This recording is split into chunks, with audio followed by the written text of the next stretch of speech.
Hello! It's time for another summer's art project. For today's project, I am responding to a call for art. It is spooky themed, so I have these eyeballs. And I'm going to use these plaster strips to construct like an eyeball shape, and then I'm going to put all the eyeballs onto a canvas, and I wanted to show you my process. So to activate the plaster strips, you have to dunk them in some warm water. It doesn't really work when it's cold because the plaster starts to set. And, I just added more and more until I got the shape of the eyeball that I wanted.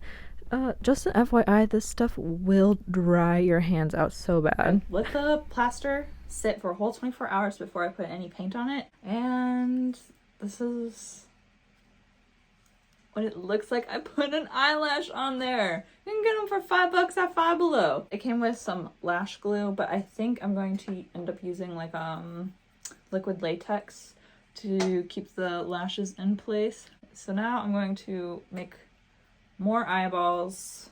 Come. All right. So this is what I've got going on. These are the ones that I have finished up. I realized I have made them too big.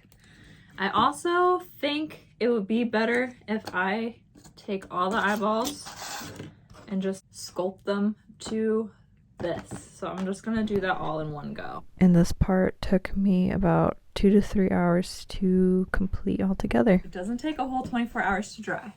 I don't know how long it takes, but it's definitely not 24 hours later and it's all dry. It took about 8 hours. This is how far I have come along with this piece. Whenever it comes to your eye, I didn't put like a brow bone in it. My vision is this is what I've looked up. Skin sewn together. And I want it to look like little patches of just eye skin have been sewn onto the canvas. I got really frustrated trying to match the skin tones with using red, yellow, and blue paint, and I just went along and I used these two. I used these two for these colors, and I was like, that's flesh colored. So then I went to Michael's and they had a whole set. Instead of it being $2.99, it was only $1.99. And I've been just mixing them and trying to create different skin tones, and I think that it worked out pretty well. So what I'm going to do is touch those up. I have to scrape off the paint that is on the eyeball, and after I do that, I'm gonna put the eyelashes on, and then it's gonna be done. Super duper fun fact, whenever you're scraping paint off of a plastic doll eye, it makes a horrendous sound, and it was horrible.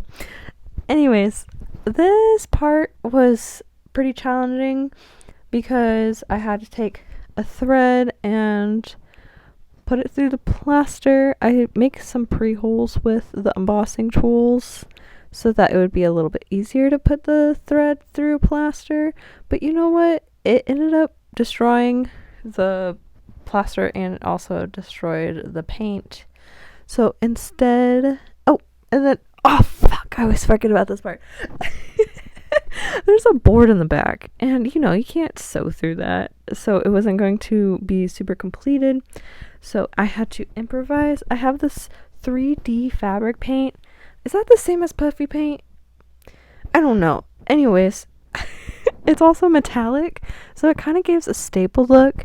And there you see I am securing those eyelashes with some liquid latex, and look how creepy, awesome, gorgeous, beautiful. Look at those eyeballs. How does this make you feel? Okay, bye.